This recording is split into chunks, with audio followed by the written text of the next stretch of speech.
Yo, what is going on? And welcome to another episode of the Urban Pitch Podcast, the beautiful game of life, part of the Believe Network. I'm Ramsey Abushala, editor of urbanpitch.com. And as always, we got the co-executive directors of Vibes. We're in a good mood today. We got a good start coffee. Friday Junior. Friday Junior. It's a Thursday. We're in here. Bridget Flores, Julio Monteroso. What's going on? What's poppin'? Chilling like a villain. Yeah, but we got a very special guest in the building. It's been a while since we had an in-person guest. We've been doing these Zooms, we've been knocking these Zooms out, but it's always good to have that in-person guest. He runs LA Soccer Hub. You've seen his videos. He does all types of podcasts. He does man on the street videos at LA Galaxy and LAFC games. We got a guy, Gio Garcia, in the building. Gio, what's going on, man? Hey, man. Thank you guys for having me on. It's fun. I know breaking the ice with you guys. I already know it's going to be a fun podcast, man. So I appreciate you guys having me on. We had a interesting conversation before pre-warm-up. Yeah, so, we got to warm That's what we do, right? As co-executives of the Vibes, we got to bring in, the fun and the we got to warm people up. I will say you guys have been doing pretty well at your jobs. I will say this. Thank you. It's been a good year so far. Good start to the year. We try to balance ourselves out with it. Yeah. So if you didn't know, we're the co-executive directors of Vibes. So we bring the vibes and the footy knowledge as well. I like that. I like that. The vibes are good here, so I'm rocking with it. Yeah. Today we're reviving clean. We have no alcohol, so it's cool. Yeah, we chill. Yeah, because we don't. It's not always about alcohol, We could bring the vibes sober, dober. The pH levels are balanced right now. There you go. Yeah, but a great pH balance is always great. Yeah. but Gio, why don't you talk about LA Soccer Hub, how it started, your journey in soccer, and all that. Yeah, man. Well, like LA Soccer Hub, I used to cover before. I was covering the NBA. I was covering football, baseball and everything. But then I realized I was like, you know what? Let me be more niche and cover just soccer, because I was covering I would cover LAFC games and then Galaxy games. And I think once I really started seeing it is when Zlatan and Carlos Vela and then that rivalry started at Trafico. That's when I was like, oh, wow, this is – because I never watched MLS until then, because I lived half my life in Phoenix, so we didn't have an MLS team. I had the La Selección, Mexican national team was obviously my team, and obviously watching Liga MX. So when I ended up moving back, I started paying more attention to it, and I was like, you know what, I can create pretty decent content. And I feel like I can fill this gap, and I feel like in LA we have the best talent that comes through here. Obviously, at that time I was Carlos Vela and Zlatan, and I just you know what, let me just go all in on soccer and let me NBA and everything and just be more niche. And then that's how I kind of started LA Soccer Hub, and I did the podcast, and I started being more consistent with that. And then obviously, you mentioned the man on the street stuff. I love that, because that's when you get to meet people that actually listen to the podcast, because you can look at the numbers, you can look at the stats, but you don't know who are those people behind it, right? And once you put once a person comes up to you and it's like, hey man, I really like that show, or I like this episode, or I like your interviews, or this and that, to see a face, you're like, oh, dang, this is cool, And then on top of that, it's just our people, you know what I'm saying? It's us, Latinos and obviously Filipinos as well, Everybody that just loves the beautiful game, and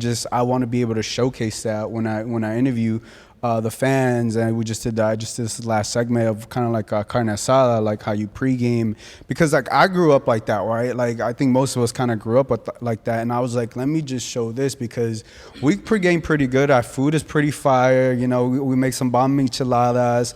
The atmosphere is gonna be dope no matter what. Before the game and everything like that, because that's what's exciting. And I like highlighting the fans and the people and all that, because that's who the fans, the customers, the people that pay, those people sometimes don't get highlighted, but those are the people that to me is I really enjoy, and just representing the communities is what I really enjoy. Yeah, because Ramsey's the biggest hot dog type of fan that we have here. Yeah, Yo. Wait, that's gonna be a catchphrase. That's your new catchphrase. Yeah, because we were talking about it last time. We were he's hot dog. That's the ladies. Yeah. Hot dog. BetOnline.ag is your number one source for all your basketball info, stats, news, and scores. Get the latest odds and lines, including the latest player reports for this year's pro basketball playoffs. BetOnline is always your sports information headquarters this season, as we have you covered for all your sports wagering needs. Basketball, MLB, NHL, hockey, right to UFC and boxing. BetOnline is the fastest and easiest way to get your betting info, including live betting options and your favorite casino and card games you can play right from your home. Head to the website today or use your mobile device to get into the action. Be sure to use our promo code BELIEVE, that's BLEAV, to receive your 50% welcome bonus on your first deposit. BetOnline, where the game starts. Catch him on the street selling hot dogs. So, are you the one selling the $10 hot dogs or buying the $10 hot dogs? We're going to make him a carrito. Glizzy Gobbler. he is putting this way out of context. Not that there's anything wrong with Glizzy Goblin, you know, like if that's your thing, like there's no issues with it. But so we were talking about the Galaxy tailgates, the Galaxy boycott. Okay. And so Angel C. Brigade came back and they said, you know, we're going to come, but we're not going to buy any food. We're not going to buy any drinks or alcohol. And so we're talking about how they're going to be starving in the stands. But I brought up that in the tailgates, as you know, as we've done some stuff covering the tailgates as well. Like they're eating good during the tailgates, right? Mm-hmm. And then he mentioned that, and they could also get the hot dogs after the game. I was like, yeah, you know, you can always get a hot dog after the game because you know what I mean. That's what like. I feel like them ladies are really pushing. They're hustling. Yeah. So they'll get you because I remember I went to I was at SoFi. I forgot I went to I went to a Rams game or something like that, and like I was, you know, I had a couple of drinks, you know, I had a good time, and like I was starving, you know, when you just drink a lot, and then like a lot. I was like, you know what? Let me get some because I'm hungry, and it's like a long walk to get to the car because I don't park at SoFi. Yeah. From first experience is bad. Even if we're parking at SoFi, that parking lot's it's like it takes like an hour. Yeah. So I was like, you know, let me order something.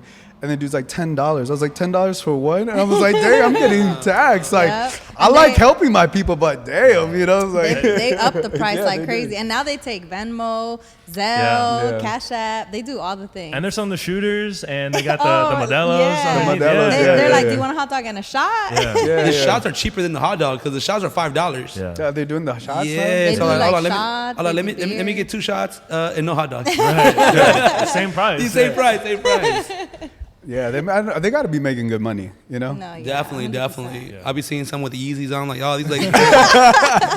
And look, if it don't work out for us, you know, it has to work for them. I got Ramsey. He's a great hot dog. I know the business in and out. Julio, you got the charisma. You know what I mean? We could start something up. We're gonna buy a carrito and put Urban Pitch hot dog, and then have you there front and center. Just like hot dog times 2. Hot dog por dos. No, but for real, like if a lady doesn't say hot dog more than once, like I'm not gonna buy because like you don't. The second one that gets you. Like you really don't care about the business. Smell too. I mean, we just like being, you know, like we like to be like caught with that, like not once but twice. Like give me some more attention, you know? Right. Yeah. The second one gets you. It's like you're hooked. You know what I mean? That's what makes you're like, turn. what? I just like their hustle because the cops like, you gotta move back, and they're like, yeah. Well, also, I don't know if you guys have noticed like how they line up. Like you're not they all make a line. I respect the hustle. They all make a line. And you kind of have to be like, if you don't want to get one, you're like, no, next time. You gotta get the Jamal Crawford. No. You gotta get him, bro. Because like honestly, if there's a protest, like don't bring the cops, bring the hot dog people. They'll hold the line down. They'll hold that line down, and they push up forward. They push forward every 5 seconds. Or they'll like toss their kids to the side so you feel bad. To riot sheet. No, I was just Glizzy to you. Yeah, I was just they got me. Look. They got me because I was just at a Laker game and I was like just thirsty. I forgot my water bottle in the car and I was just like, I'm not walking all the way back. And I asked the kid, all he had is Gatorade. He's like, how much is a Gatorade? I was, can I get a Gatorade? He's like, yeah, it's like $4. I was like, $4? And it's like I already had given him like the $10 bill. It's not like you can't go back, right? You know, I was like, damn, I'm getting ripped off. But like, hey, let's go into the community. Yeah. No, the parents sell the hot dogs and the kids are the ones selling the water. Yeah. And you feel bad. You're like the poor little kids hustling with their parents. I've been trying to trick him too, though. Like, let me get that. It's $5, right? No, it's $7. I'm sorry, I'm not a math major. It's harder negotiating with the kid because it was like $1. I was like, you can $3? Like right. You can know, but the kid, you're like, all right, bro, you're hustling. I'll give it to you. You gotta be mean to play a kid like yeah, that. Julio's not stopping him. No, get over here, little kid. Give me my shit.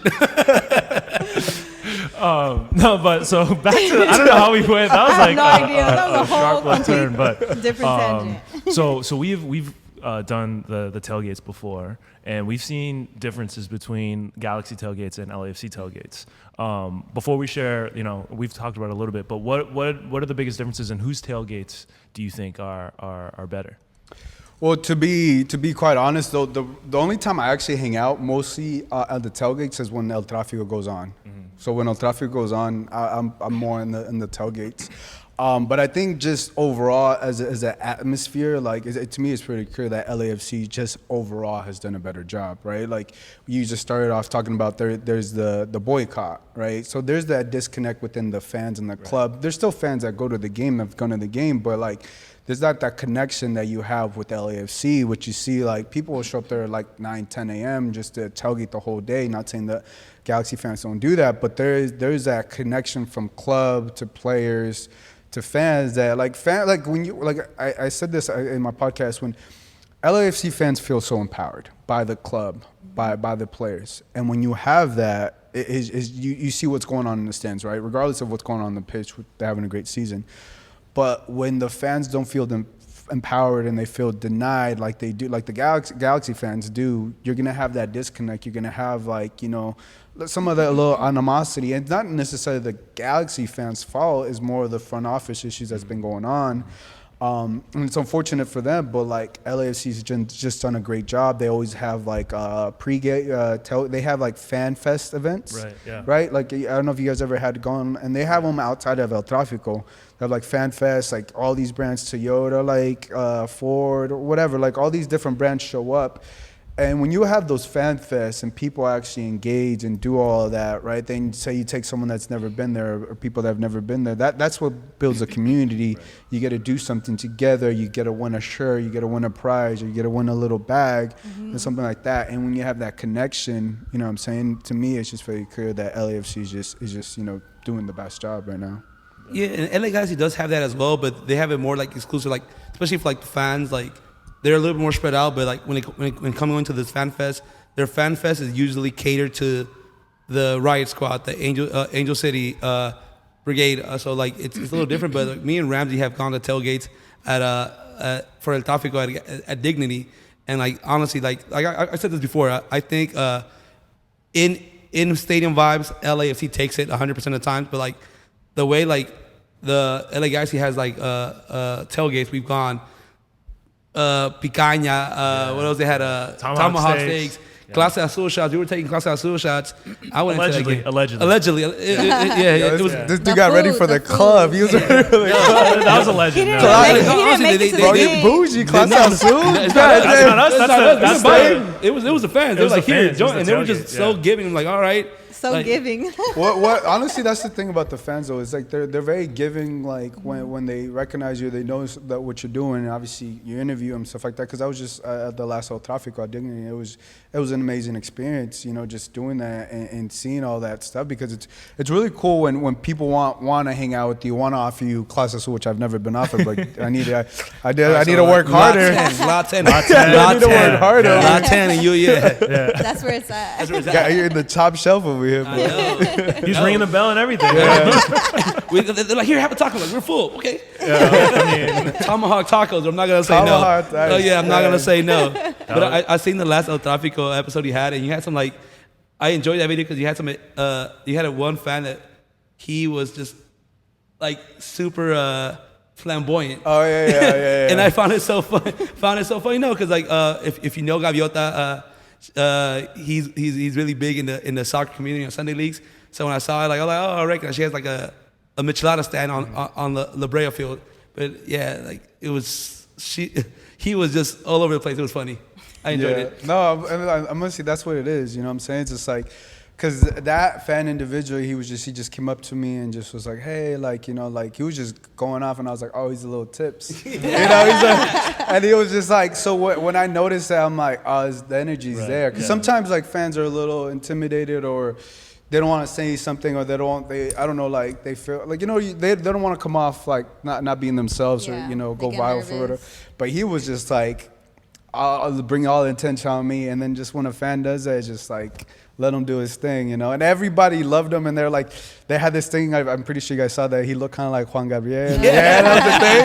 I don't want to say because I don't know him personally, but I was like, I did see that right away, and I was like, oh, he's going. So I was like, I had my shades. I don't know if you guys saw, but I was like, I traded glasses with him. I don't know if you saw the video. Then he's like, oh, and like he had those big like the big shades and stuff, and he was just amazing. Yeah. Bridget likes his micheladas. Yeah, they're fire. Gavieta's always being put on the big screen at BMO as well. Remember? It's crazy, The last couple games we've done. So he makes micheladas? Yeah, like he has like a little michelada stand. I didn't know that. Some fire ass food. Really? Too. Yeah, they get down. Okay, I'm at the.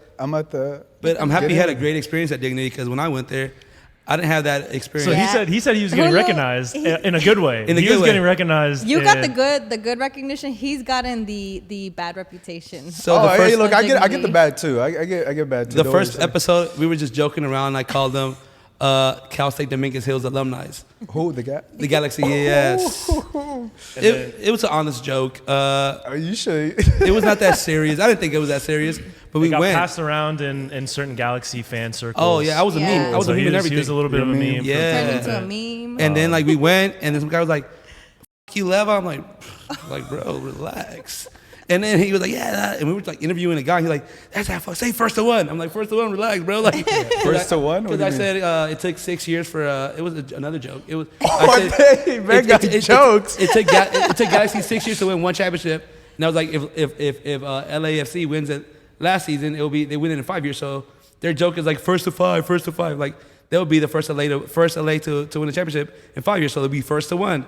And it was a joke, and they took it like it was like the most respectful stuff I said. Even Galaxy tweeted him and everything. Yeah. Subtweeted, yeah. Dude, like so the actual they Galaxy subtweeted account. him. Yeah. What up to the admin page? Hey, shout out to the front office. Yo, you know what's the interesting thing about that? The fans is like, I don't know how you view it, but I'm just like, I've never had that experience because I was like. I also know a lot of them, and I'm very like, I'm always myself, but I know certain things that will get them upset. If I would just say that, then obviously that hits a certain nerve.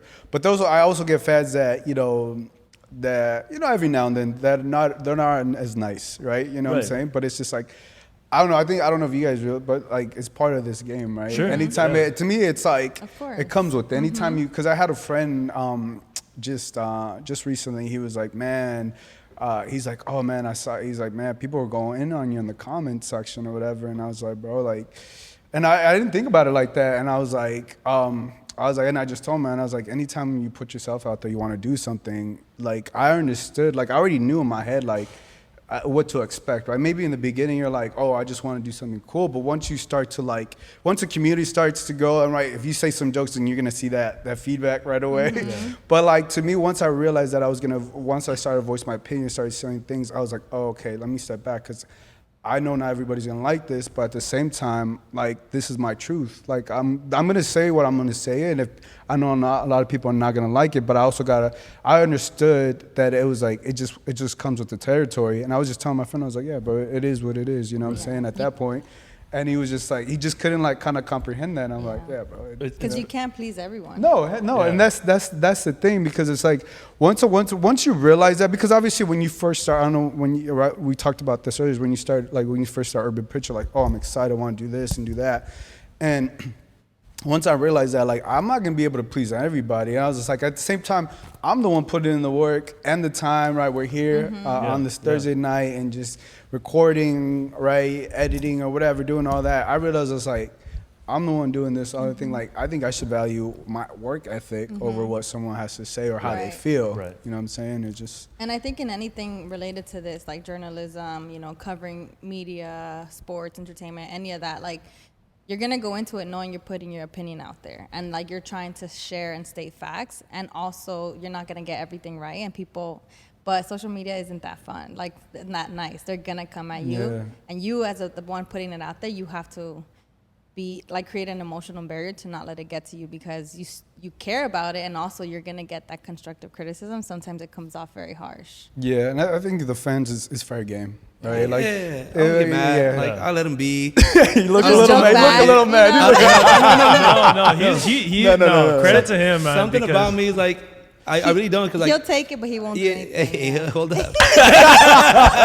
Let me finish. He's still dealing with Don't, it. don't put that. That's crazy. I can't take anything. Nothing at all. No, but like, He's a giver. I'm a giver. I like 100% just give you everything I got. But no, like, I really just don't take, because I know, like, I don't know them, like, personally, so like, there's no way, like, I can get mad. Like, and plus these two know me. I like to joke around a lot. Yeah. So like, Not everybody's gonna catch your drift. And in high school, we used to do this. Like, we'll go to McDonald's and joke at each other for like an hour. Like, so it's nothing like you can say that my friends haven't said already. 100%. I think that's how we all kind of like bonded. We just like would like joke around or mess around, and that's how it kind of like turned into this, you know, because we knew how to like go back and forth, but also talk and share things. Except when Bridget goes too far. Bridget cuts beneath the surface. Yo, you cut deep? Yeah. I No, Bridget's don't. looking for a great sponsorship so she can leave already. Yeah, she's actually, that's what she's So is Soccer Hub hiring? Like Speaking of, a co-person in the streets? I don't want to Hey, be I'm cut always in deep the though. I don't want to be streets, cut deep though. She made a girl cry once. I'm just saying that. What? Yeah. On the pod? no, don't even look. Now he's Poor girl. She couldn't even like know like capitals of nowhere. Oh, that's right. What? Yo. Oh my God! No, actually, that's so true. Okay, hold on. I gotta know now. Yeah, so we did a trip. Yo. So Yeah, go ahead. So, No, so you can most share of the time when we ask, like when we do the interviews, we'll do like just like, you know, like what do you think of the game? You know, like the what are the vibes atmosphere. like? You know, like predictions for the final score, things like that. That was the first day I joined you all for a tailgate. Yeah. So We tried a segment. yeah, first- so they gave me a segment. So at first it was just me and Julio who was doing it, and then when Bridget came on, we had to figure out a way, because it's kind of awkward with 3 people doing it. So we're like, okay, Bridget's gonna have her own thing, and then I forget who it was, but someone suggested like, okay, well, what if Bridget does like a "Are you smarter than a 5th grader" type questions with these fans? Oh. So she came up with these like state capital questions, and God bless this girl, like she was struggling hard, She was drinking. like. As she was drinking. And she started off very confident, and then when she her realized, confidence just go down. when she realized bro, it was like I don't know bad. any of these, she like stopped halfway through and she said, "You guys can't use this. Don't use this." Like, And our producer was like, we're not gonna put it. And I was just like asking her questions, and she would get it wrong. And I'm like, she's like, wait, let me try again. I'm like, okay. And then she'd get it wrong again. And I was like, I don't think so. She was like, it's not. I could have sworn. And then that's when she was like, no, y'all, I can't use this. Like, you need to cut it right now. She already can see herself going No, viral, she right? turned red, poor girl. Yeah. And then she told Roy. What our was her name producer- again? What was it? Yeah. She told Roy, our producer, like, don't post it. And I'm like, yeah, don't worry, we won't do it. Tuesday comes out. She posted The it. first Posted reel. it? Oh, y'all ruthless. No, it wasn't. It Y'all are wasn't. It wasn't. ruthless. We just want to show that just be ready next time. Just come prepared. Yo. Okay. Oh my God. Some of us are 4th graders, some of us are 5th graders. It's Some of us okay. didn't get to 5th that was a grade. long time ago, man. Like, come on, like Shout out to I'm just joking. Shout out to the Shout out inner to the cities. homegirl. Inner city schools. LAUSD. Shout out to LAUSD. Got us through.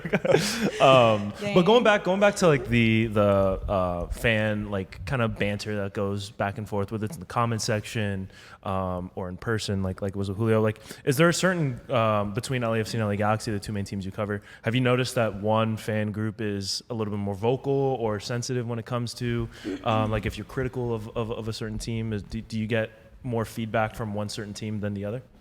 Like in terms of like negativity or like fans saying so.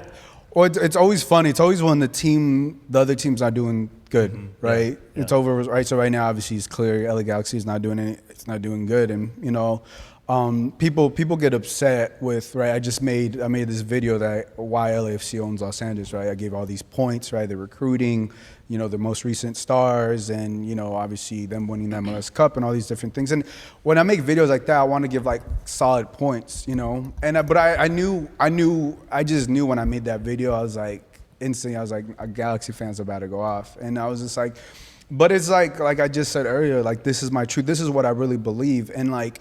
In the beginning, when I first started and I was first like all in and starting like LA Soccer Hub, I'd be like, man, like Because at the beginning I was getting like inside info. Like I was an insider for a little bit, right? And I was getting info that like certain players, when like, it was at the time like when Christian Pavone was still with the Galaxy, I was getting info about the players, and I was like starting to break these news, and people are like, how do you know this? This guy's like full of stuff. And then like at the time, one of the PR individuals like tweeted out that like, yo, this person's not valid. But the information I was getting was from like a valid from the club, from the team. So that kind of Who was the person? I'm not I don't need to say that, but that kind of like bothered me because I was like, yo, this is my truth. Like, because at the end of the day, like, what at least for me, the way I think about it is like, I got, this is my name, you know, and I don't need to lie on social media to get likes or follows. I don't think that way. You know what I'm saying? At the time, I was like, yo, this is information fans want to get, or this or that,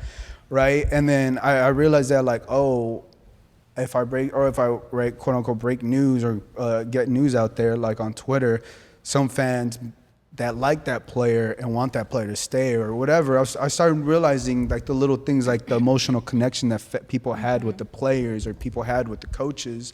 But then I was like, man, like it took me a little bit to think about it, because when that situation happened, because then the PR person ended up being wrong, because then the information being correct.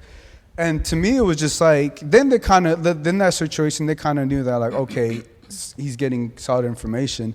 But that to me is more, not necessarily more of the fans, but it's more of kind of like the colleagues, because I'm like, I think at least now people, like if I were to say something, I think they have an understanding of what I'm about, what I'm doing, right? Mm-hmm. But I think that in that situation kind of bothered me a little bit, because you're kind of making me seem that I'm lying or putting fake news, right? It's reputation. Reputation, and that it was my reputation. So that to me kind of, it was more of the cogs if they say something, because I'm like, you already know what I'm about, and it's not like you don't see what I'm doing on social media, right? Mm-hmm.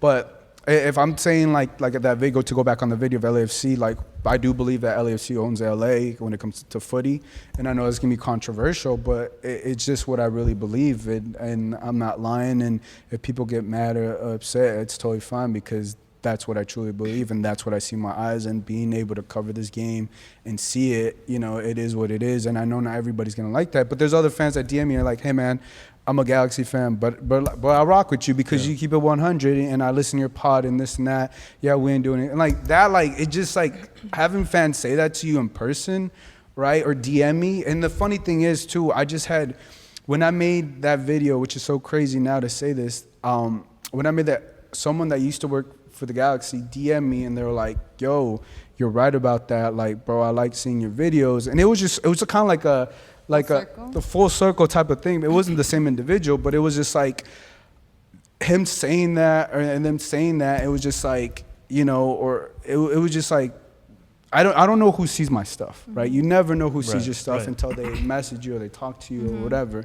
But it kind of just came full circle a little bit, that I was like, oh, okay, like, you know, even though they're not, maybe they don't rock with LAFC, they do see the truth. Yeah. You know. Yeah. And I think with sports, it's a little bit harder because, you know, they're so emotionally attached to 100%. Your team. Like when you hear something that goes against what you feel that might be true, you know, you want to like fight back and be like, you know, like your first instinct is like, hey man, forget this guy. Like he's you know, he's talking mess about my team, like all this and that. But I think like those fans, you're never going to get to when it comes to like conversation. It's always going to be like a one-sided you're not going to change their mind about anything, you know. But when you get like the certain like Galaxy fans, if you're talking for LAFC or vice versa, if you're, you know, talking about LAFC criticizing LAFC, and then LAFC fans be like, hey, you know what, this is right, or whatever.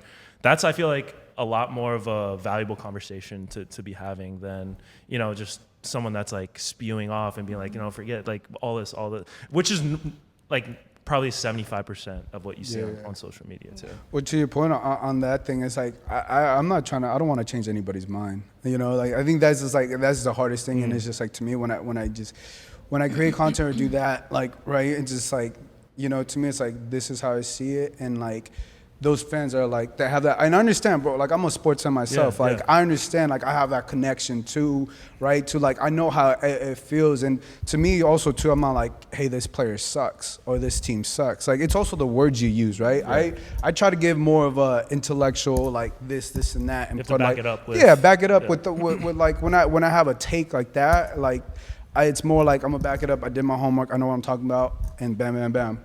And at the end of the day, I think once you start to realize the audience and the people and the fans, you know, and then the community, I think you understand that, like, okay, this side's not gonna rock with you. This is all LAFC fans are gonna like this or whatever, and all that. But like to me, it's just like this is the content. I never think about like, oh, this they're gonna like it, they're gonna like it. I'm like, this is what I'm seeing. This is what I like. I like how LAFC is rolling. I like how they're recruiting players. I like how the culture, like, you know, all the things they're doing and how they're representing LA. Like, that to me is dope. I'm from LA. I love LA. You know what I'm saying? Seeing the team do what they're doing is just amazing, right? And obviously, if you're from the other side, you'll be like, nah, forget this dude. Like, yeah, you know, he does. Because one fan's like, you shouldn't even be allowed at the Galaxy Stadium. Oh, like, do you have me? They were hurt. They were hurt. They were like, they shouldn't even let you in practice and this Been and that. there.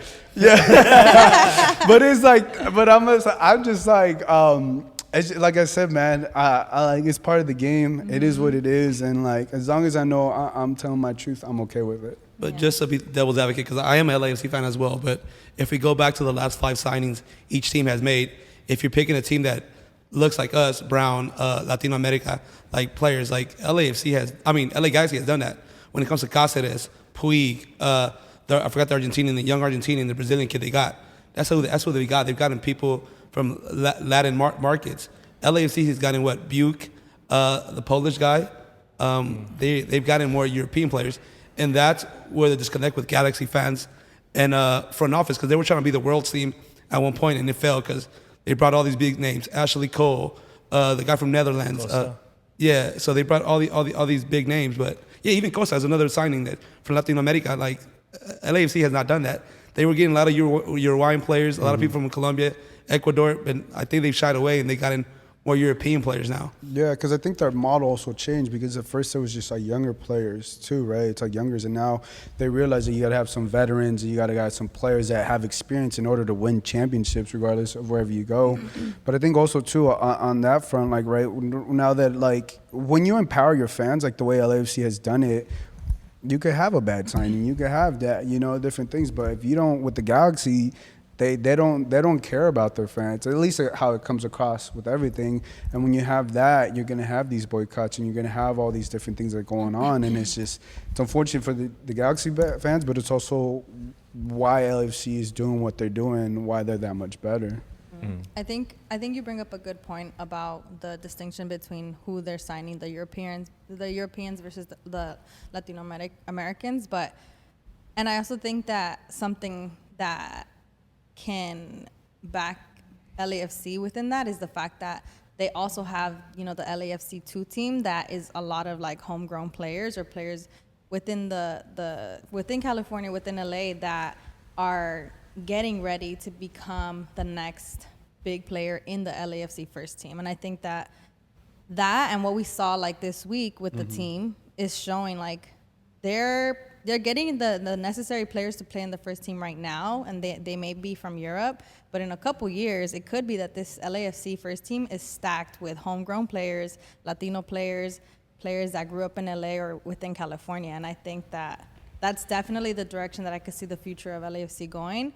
And they're using a lot of like what's not working for Galaxy. They're just like moving their momentum. They're just like, we're gonna keep it pushing and we're gonna keep repping LA.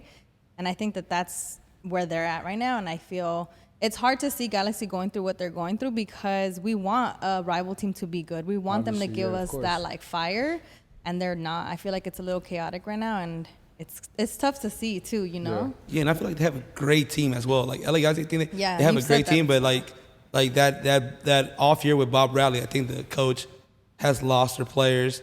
They're on Twitter talking about like we're in the same boat as Toronto FC.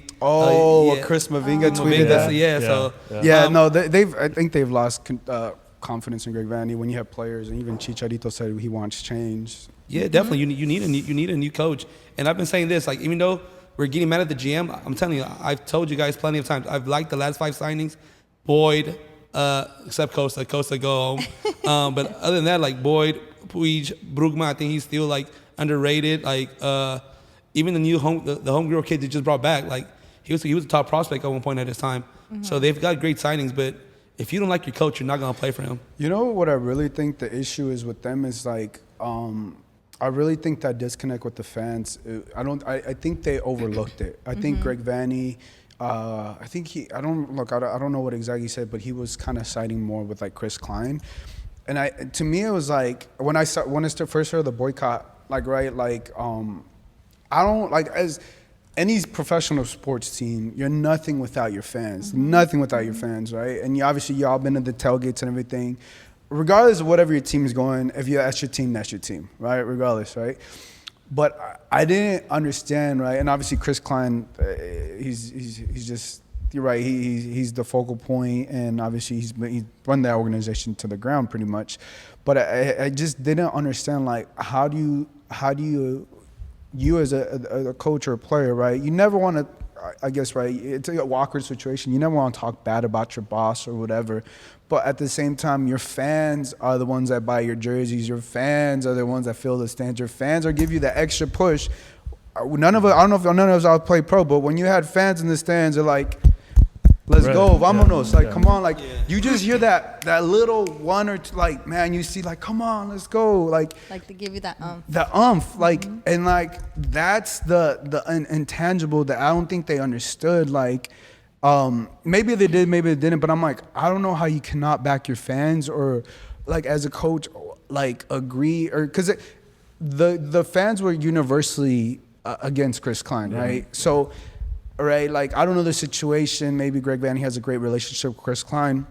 Teammates, I believe. But at the same time, he understood that at least you can't speak publicly about him in a positive way or speak bad. Or I forgot what he said, but it was something like the fans need to get over it, something like that. I forgot. Yeah. It was something like that. Like undermining that. Yeah, he was pretty heated. It was in that one press Before conference the Trafico. right? Yeah, where I forget exactly what he said, but I think he was a little upset and annoyed at like all the stuff that, and it finally just came out. It finally just came out, and yeah, it was just an unfortunate thing to say at that time. Well, still, but to my point is like, y'all need to roll on the same boat. Even if your team is losing, as long as you got your fans, you are good. You know what I'm saying? Yeah. But like if your fans are against you and you're fighting against LAFC and LAFC also against you, you're fighting two battles. You know what I'm saying? And that to me, it was just like, then I kind of felt like they weren't gonna have a good season.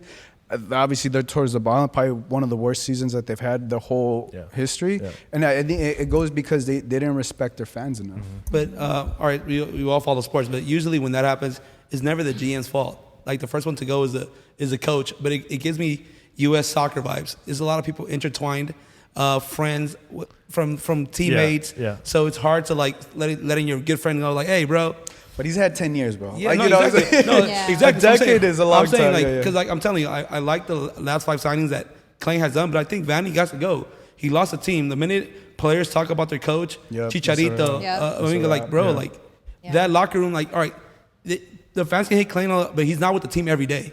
He's not putting the X's and O's, the tactics to win a team. Like, you can see the coach frustrated. He's not happy. So, like, thank you, Greg. Like, have a great life, bro. Like, you've been good. You played. You won a championship with the team. Like, bye. Like, I think they need somebody, a new young name, tactical genius that can, like, help them out and take the team, because I don't think that team is bad as what the standings are doing right now. I just don't think that the dynamic is there. Like, not on the pitch, not off the pitch.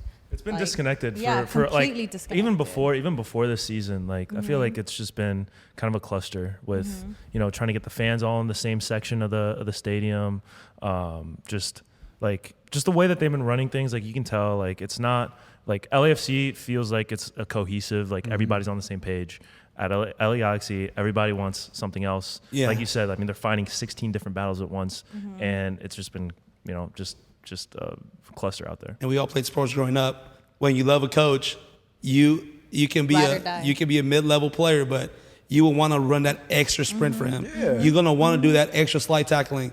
You like, great example, Atletico Madrid, how Cholo Simeone has all those players. Yeah. They're doing hard fouls and like they're getting yellows, and the coach is not getting mad. I'm like, do that again. Like you do that for a coach because you love him. Like you love when he's like cheering you on. But I feel like the coaches and the players, once that disconnect is, once the respect isn't there, coach has to go. He has to go. On top of that too, like Will Kuntz, right? I don't know if you guys know who Will Kuntz is. Freaking legend. He obviously he's now with the Galaxy, right? So to me, I think if you're Will Kuntz and you see, right, you came from this awesome culture from LAFC and now you come to like probably one of the worst, if not the worst culture in MLS.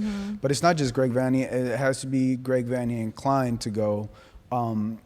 Because look, this is also Chicharito's last season with with LA Galaxy, excuse me. This is also for sure Douglas Costa's last couple of months. I don't know if he'll make it through the summer, but he's straight robbing them for $3 million or whatever. But like, so you have two DPs that are not going to be here, potentially not going to be here next season, right? Because Chicharito, I like him and I want him to see him back in the section, but for $7 million, it's a lot of money, at his age for next year.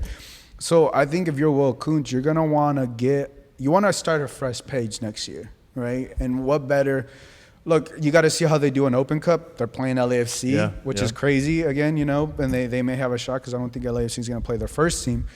But I think the sooner you get a fresh start, regardless because I don't think they're going to have a successful season. It's just clear to me. I don't think they're winning a trophy. Let me put it that way. I don't see them winning a trophy. So I don't want to kill their season or come off so negative, but I think you gotta realize the sooner you can get rid of Chris Klein and potentially Greg Vanney, then you can start to see what this Galaxy could be team for the next year. Because right now it's like you got the Sounders, you got San Jose, you got St. Louis, you got LAFC. Those are top teams. The Galaxy's not beating them even if they make it to the playoffs, in my opinion. That's a lot of top teams, and I think at some point you just got to look to next year. You know what I'm saying? And if you're able to clean house sooner, then you get Jude or the Argentinian guy, the Brazilian. Then you get to see Jalen Neal, who's amazing. Then he's an amazing player. Then you get to see, okay, what is this? What potentially we have potentially for next year? What could we attract? And I hate to think that way in May. But it's just the reality. Definitely, and they've been known for having a strong academy all the time. Like, give this kid a chance. Like, you're losing anyways. Might as well bring in your MLS Next Pro kids because something about LA Galaxy they've done year after year after year. Neil's a great example. Have these great academy players. Like, this is the time to give them a chance. Yeah. So, when you talk about like a team like this that's going through all that, you also have to think about kind of what their situation is because they just re-signed Chris Klein, so they're in a tough position to fire him after re-signing too, and they knew what the reaction was going to be by the way they released it. They kind of try to dump it, in what was it, the middle of the night or like a YouTube clip or something. Yeah, something. They kind of try to like bury it because they knew the fans weren't going to like it. So that was arguably not the best decision to make. But firing someone that you just re-signed is, to me, that was like when the fans were asking for Chris Klein to go, that was going to be the biggest obstacle for me is that team. I mean, they just re-signed him to, what was it, 5 years? What was it? So it'll be interesting now to see because there's talks about the future of the GM and the head coach. That's what I'm saying. I think if you're Chicharito, you're Will Kuntz, you got to put that pressure on Klein because he did mention that he would step down if they didn't make the playoffs, which like 70% of teams can make the playoffs, right? Yeah. But I think rolling with it.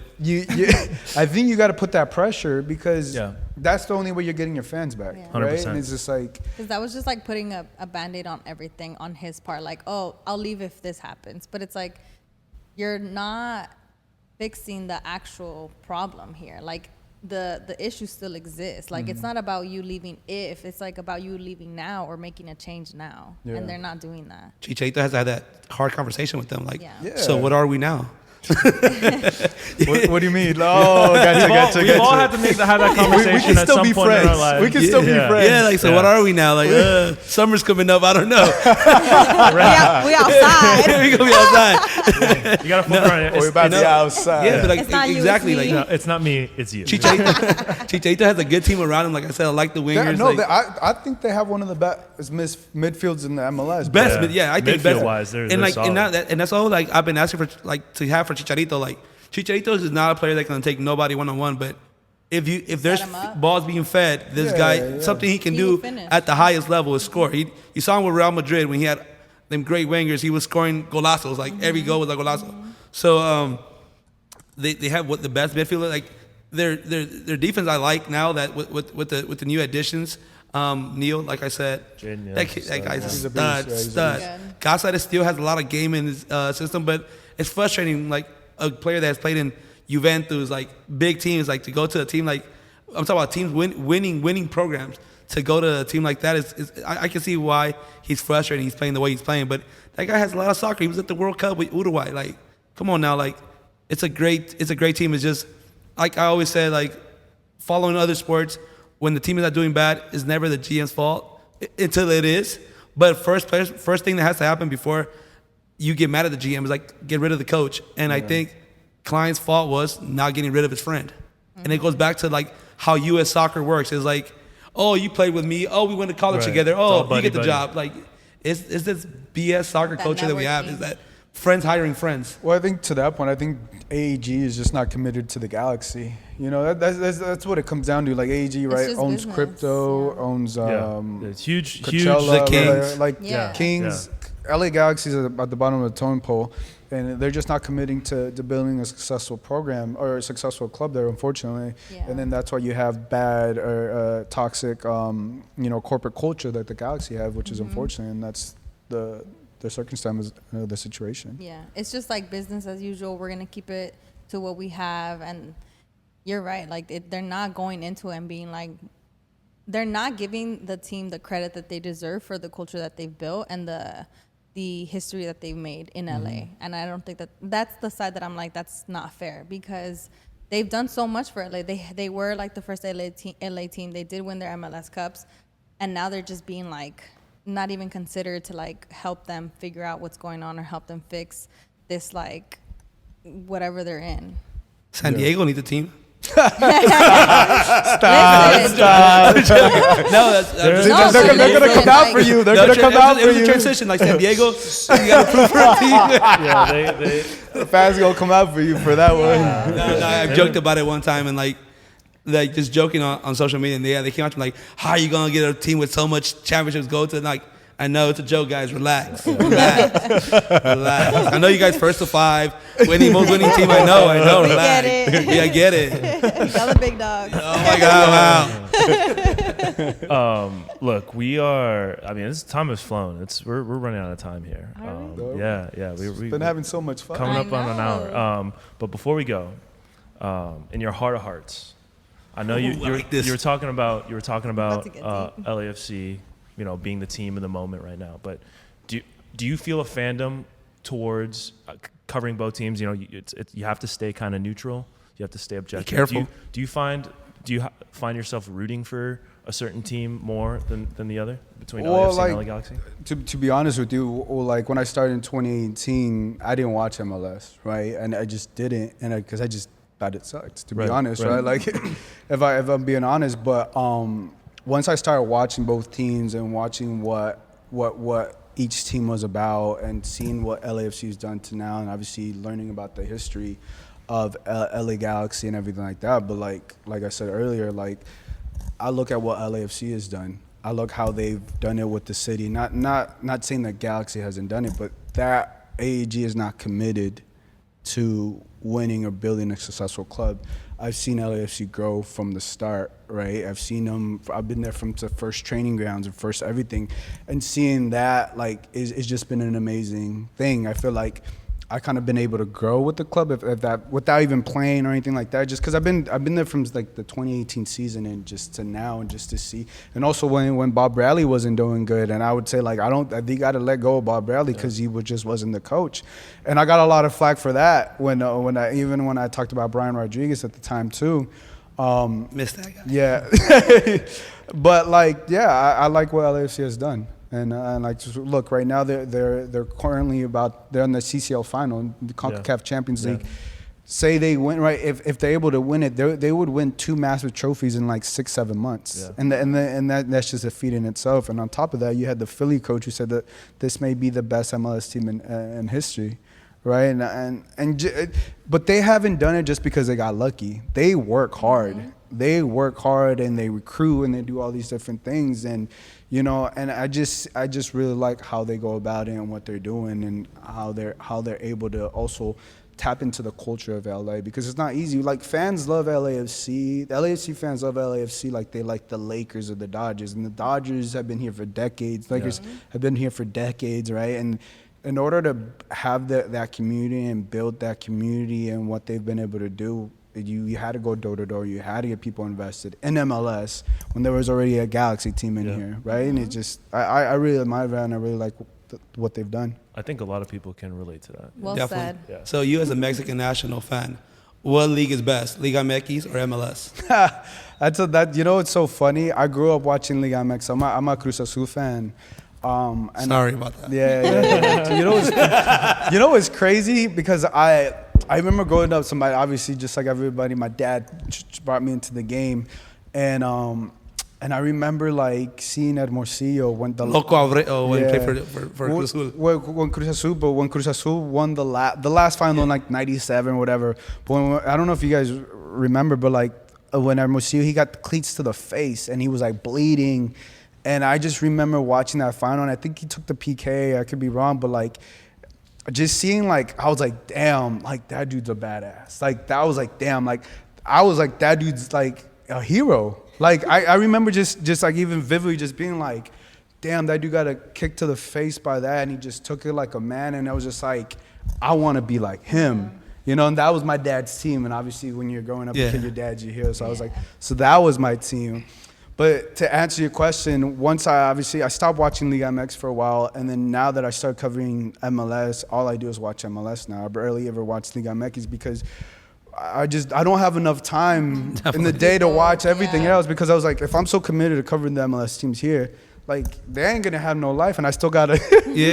So I watch more of MLS, and I prefer it. But I know there's still that nostalgia of going to the Estadio Azteca. I was just when USA and Mexico played there. I was there with my dad, and it's just like something I love the Mexican national team more than anything. But I just being in Mexico and going to the stadium with my dad, it just hits different. Yeah, that's true. Yeah. So Liga MX or MLS? I'm gonna go MLS. Sorry. I meant to say. No, because like I grew up watching Cruz Azul as well, because they had a player. My uncle's a big Boca guy, and had Chelo Delgado at one point at Cruz Azul. So yeah, I remember those games. You're a Cruz Azul fan too? Well, my parents. Whoa. No. I'm yes Salvadorian. or no? I'm Salvadorian. What? So you can still have a. So like, no, you still have a Liga MX. It would be Toluca, because I remember Cardoso. Cardoso. Yeah. Bro, I remember one time. Like, I remember watching that. I remember one time, like, Cardoso, like, he was running and had him on the screen, and like his, like, how the shorts, his shorts went up, and like I just saw his muscles, and I was like, Dad, you could have like, as a kid, I was like, I didn't know you could have that many muscles on your leg. That's a real thing for sure. Yeah, Ramsey likes that as well. I was a kid. You like what you like. Come on. Thickness is always good. Thick thighs save lives. All right, Gio. I hate to cut this short because we're out on such a good time, but before we go, you want to give a quick shout out to LA Soccer Hub, and where can people find you?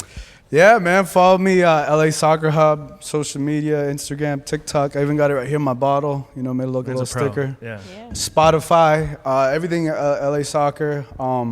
Obviously, if you guys can follow me there on Twitter at Gio Garcia LA. I'll tweet some stuff out there. So yeah, give me a holler. Any hub, you can follow him. Yo, chill. Not that hub, man. Not that hub, buddy. Come on. He's like, I got that. You got that on your favorites, don't you? Yeah. Soccer Hub is my favorite. That's what I'm saying. That's what I'm saying.